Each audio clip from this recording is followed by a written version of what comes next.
right, welcome back to Nothing Beats Rock. Nothing beats rock. So we got the last weekend with the divisional playoffs. Yep. 4 awesome games. Yep. They didn't all go exactly the way that you or I thought they would go, but man, they were entertaining as hell. Entertaining games. The thing that struck me Yeah. is the Packers and 49ers and the Texans and the Ravens. Both of those games went to halftime where both of, the 49ers and the Ravens went to the locker room and thought, we're in a football game. Right.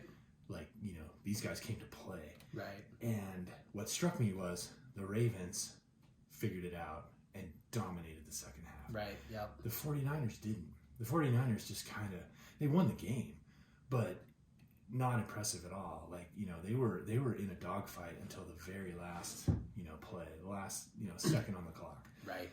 Where I think that's worth noting. Like, they just, the Packers, obviously, they played a very good game the whole game. Right. They almost pulled it out. Right.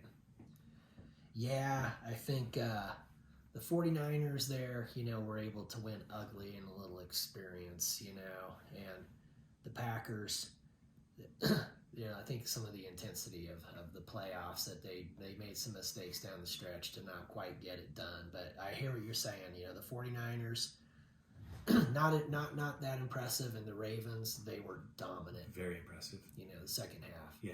First half, you look at the stats. The stats were just astonishing. I think they got like 20 yards of offense. The Texans did in the second half. They got beat. Yeah. Just a no doubter. The 49ers definitely win, but it's not. There's doubt. Like, are they ready for this week? When we get to this one, it creates some questions. The Lions-Bucks game, I thought went kind of the way I thought it would go. Right. Turned out pretty well. Nothing really stuck out as like, oh, this is a concern for anybody. Right. And then you go to the Chiefs and the Bills, and I gotta say, what do the Bills do? Like, from here on, like, they had everything that they wanted.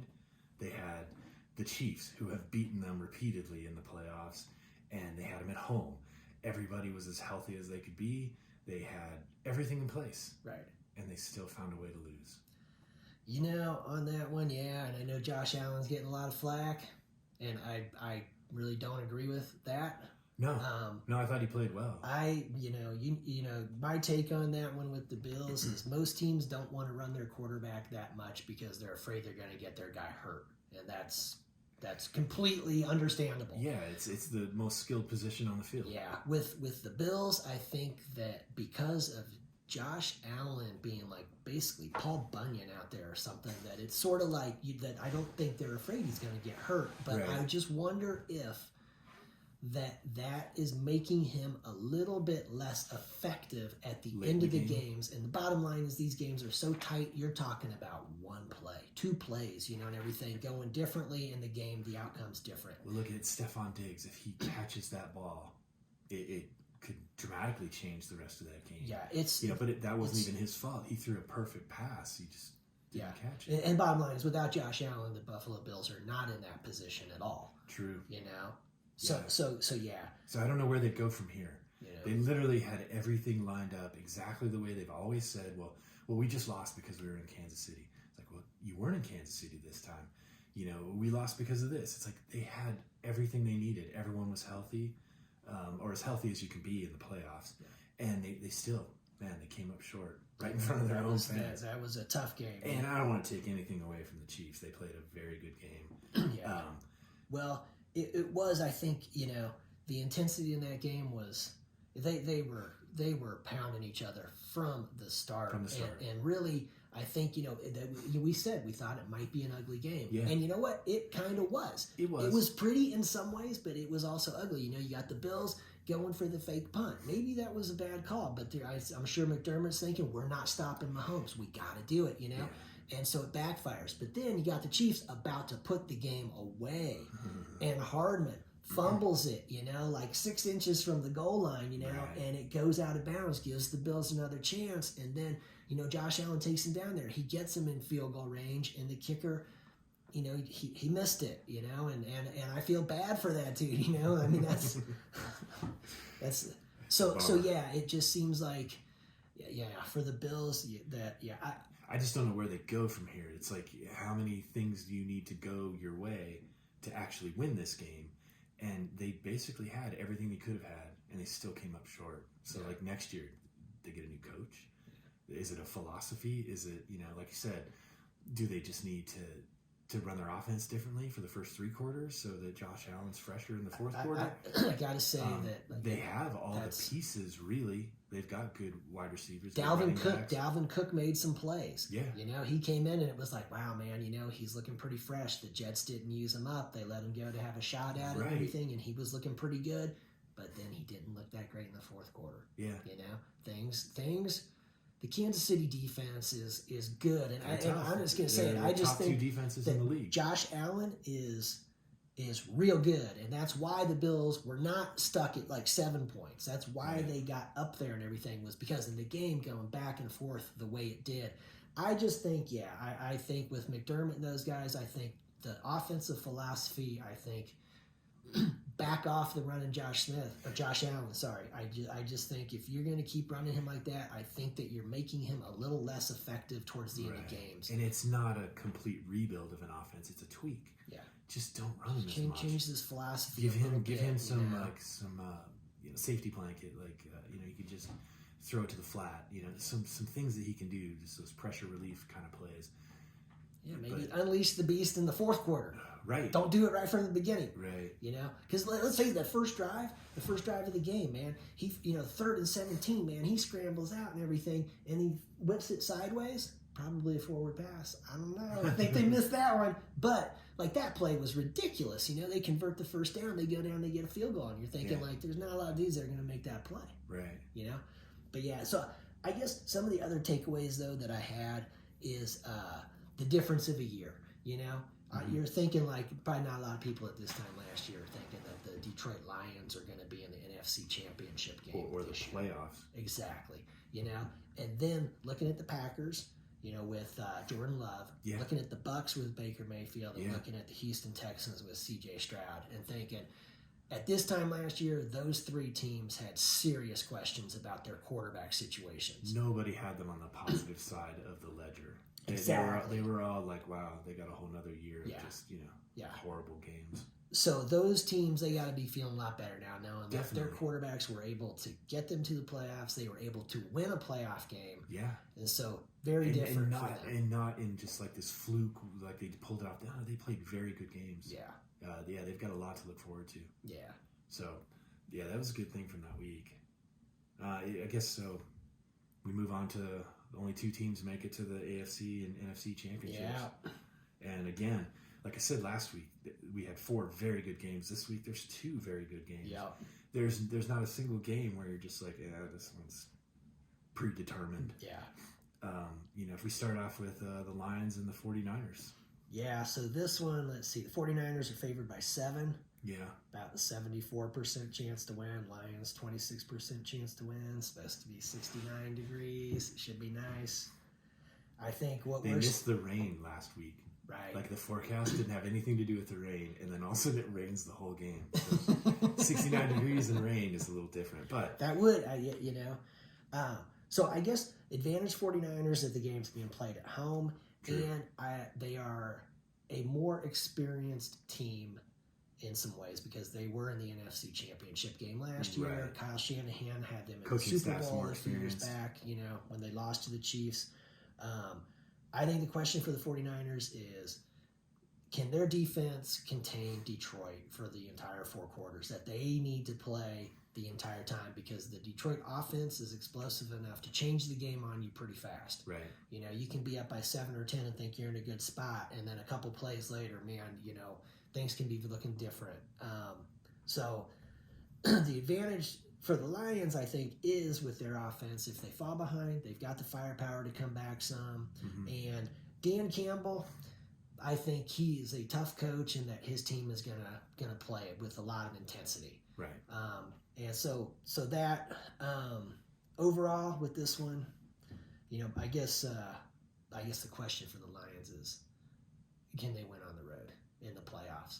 There are 2 games they've won at home, and they've looked good in those. It's really impressive. They were good on the road during the regular season. Yeah, they should have won in Dallas. Yeah, and I know that one messes with me because I know Yeah. you shouldn't pick games like that, but I'm thinking the Cowboys beat the Lions, the Packers beat the Cowboys, the 49ers beat the Packers. I'm not sure the Lions are going to go out to San Francisco and win. So that's kind of how I'm picking that one. I'll go with the 49ers. All right.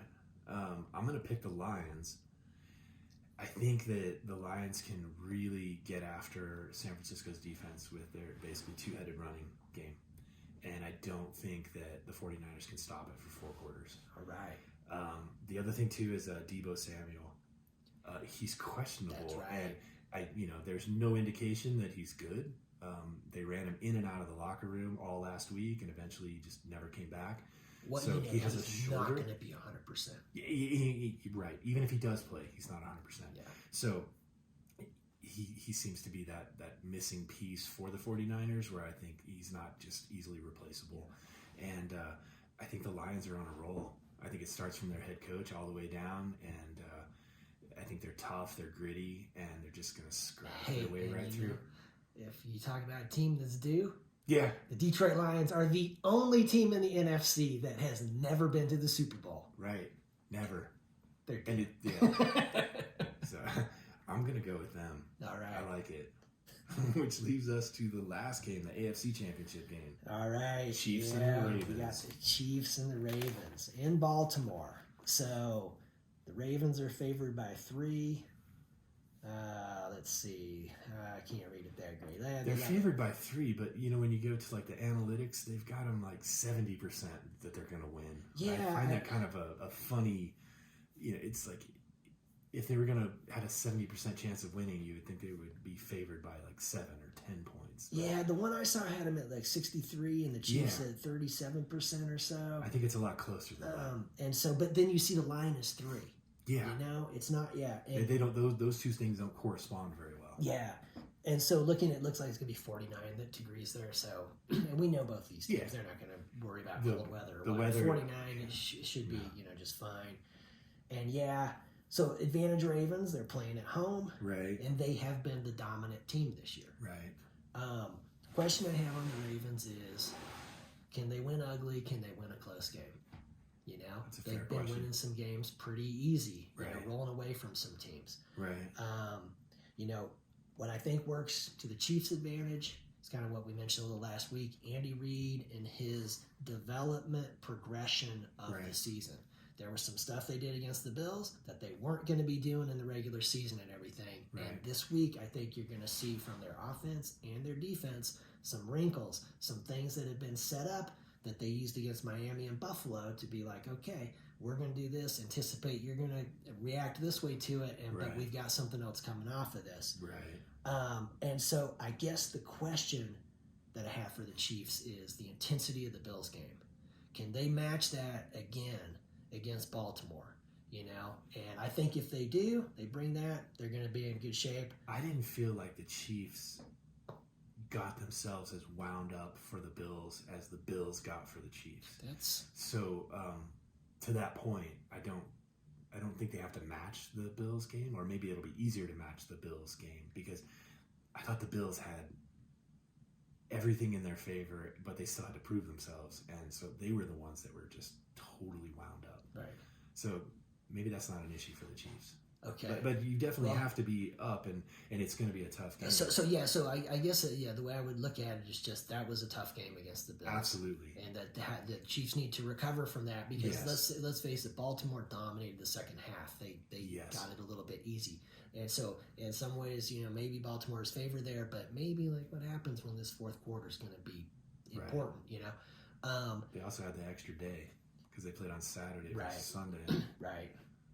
So with this one, I get, overall, you look at it, the defenses, arguably 2 best defenses in the league. Yeah. You look in the kicking game, you got 2 of the best kickers, and then you look on the offensive side of the ball, and you got 2 of the best quarterbacks. 2 of the best quarterbacks. You've got Andy Reid and you've got John Harbaugh.